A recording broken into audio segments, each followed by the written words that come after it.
In case you haven't been on Twitter or any of these trolling sports news sites like Bleacher Report or The Score, major story, LeBron James apparently broke his hand after Game 1. According to Stephen A. Smith, the media knew, the insiders knew, or actually not the media, but the insiders and the Warriors knew, but we as fans did not know.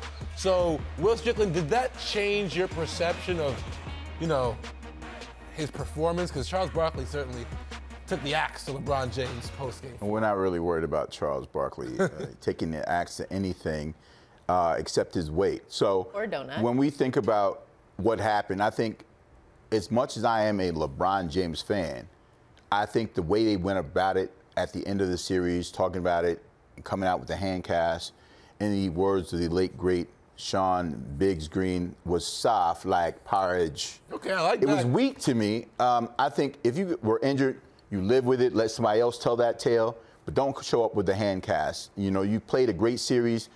There's only so much you can do. I felt that they went out a little bit weak. Yeah. I didn't think he gave the effort they needed in the end. You go out on your broken shield. hand doesn't factor in. You go out on your shield no matter what. If you're going to lose 4, lose it going out on your shield. He should have shot 40 shots in the last game, in my opinion. With the broken hand. Shoot left-handed. He's ambidextrous. Or Chris Webber, amphibious. Anyone else want to chime in on LeBron's hand gates? Look, I don't really care about this scenario. The guy. You don't care about the best player in the world having a broken hand during the NBA Finals? That's insane. Huh? That's insane. The guy had an awesome playoffs. No, Dan, stop right now. Stop right now. What? I'm asking you about him having a broken hand for 3 of the 4 games he played in the Finals, and you're glossing over, like I mentioned, he had a I don't think it had hand. any impact on the series. LeBron having a broken hand has. I think I'm done. LeBron broke his hand. There's a difference. I'm not doing this with you, Thank you, because I was going to bring that up. I was going to bring it up. I would have a little bit more empathy if he did not inflict the pain on himself.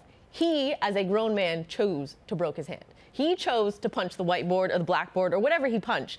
If it had been broken in a game, completely different story. But all right. the dude He's punched absolutely right, something. though. You chose to tear your Achilles. No. Moving on. All right, let's go. I did because I decided to try to hoop at 30. Okay, I'm done with you guys. Thank God this is the We're last done with you. It's Is the great that he season over played, yet? but I'm not. That's not the series. Okay, hold on. Let me throw this at you. Do you see a scenario where LeBron stays in Cleveland now after all this? Would it shock me? No.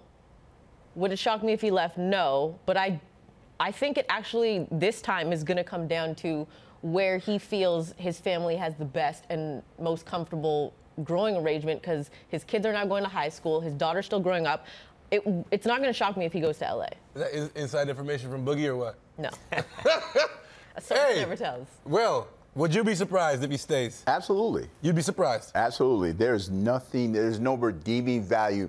The time is done there. If he left Miami after 4 years and he had Chris Bosh and Dwayne Wade on his team, you could see they had all pretty much checked out. He has J.R. Smith. Stop it. They'd already checked And out. Kyle Korver. They'd already checked out. Korver. There's nothing else you can do with this roster. Where's he going? Where's him and the Korver going? You know what? I'm going to flip it to something nobody else is saying. San Antonio? No. Well, San Antonio is easy bait because it keeps Kawhi down there and he takes the max deal. Kawhi's not staying there. He's not staying, though. So where's this? Either Boston, sorry, Antoine Walker, I believed in that too. Boston? I believed in that too. Or the LA Clippers, who have space. Might as well say Milwaukee. Watch. All right. Think about what I'm saying. He's going. I think he's leaving. I think it'll be either the Lakers or back to Miami. To me, those are the 2 best scenarios for him. I've heard the Houston situation thrown around. I just don't see how that can work. Philadelphia does not work. And I think the Lakers is a good situation for his family. Plus, there's a lot of young talent, and somebody else will join him there. A Paul George, a Chris Paul, something like that. So your Lakers with LeBron James could be competing Not enough next year. IQ, man. Not enough IQ. Miami Heat is intriguing, too, because he did have his time there, and he does like it there. I think it's one of those 2. All right, so let's switch it up. So I have a more introspective conversation. I want to throw this one out here. How do we do that? Yeah, we do it sometimes. This ring culture, like we as fans, media, we emphasize a player's greatness by, getting rings, getting championships, finishing the season. But now we have players like KD, like LeBron, who we've dubbed ring chasers, right? And we kind of put a negative connotation on that. So what is the responsibility on the fans? Have we created this kind of, ring-chasing culture where some of our favorite players now kind of catch flack joining big threes? I think it's silly because nobody came to 7-Eleven and got mad at you when you went to Walmart.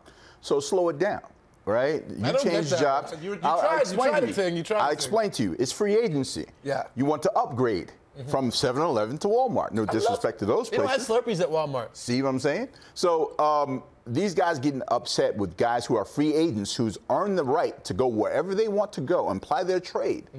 Now you're upset because they joined the team. Would I have done it the way Kevin Durant did it? Probably not. But LeBron James didn't join the 73-win team. Yes. So there's a difference when people try to these false equivalencies. I don't do them. I've been in agreement. People try to tell me LeBron created this, I don't know that LeBron went to a team that already won a championship. Like Miami had not won a championship. Dan GLEAVEland. Well, they did in 2006. He was joining. We're talking about the year before that iteration of the team. Right. I think your original question is, have the fans created it? And I'm gonna say no, they haven't. The players have. The players want to collect rings and win championships. They also want to play with their friends. Who started it? Who started it? Some people try to say LeBron. I think it's KG. If you go back, if we go back into the history book, I bet you will find some situations in the, Rasheed Wallace kind of forced his way into some trades in Detroit wasn't a championship team. Everybody was trying to get rid of Rasheed. He got there. No, you think about like the most talented team. See, how about free the Lakers? agency changes. Free agency changes, and you have the most talent on your team doesn't mean you're going to win. And they were older. Charles Barkley, of all people, talking about Houston, Pippen, Barkley. Yeah. So again, but those guys are at the end of their careers. You look at guys who played in their primes like Wilt, Jerry West, and Elgin Baylor. They had the most talent. They couldn't be the best team in Boston. So sometimes it doesn't matter how much talent you put together. If they don't know how to play together, it won't make a difference. Okay, sorry, Megan, we got to go to the break, but I'm just thankful that finally you guys have come to your senses. It's all Kevin Durant's fault. Warriors suck. We'll be back with more Time to Talk free agency. One more year Paul and George wants to return buddy. home to L.A., everybody thinks, but will he? We will find out. Will Strickland's going to tell us on Hangout. There we are.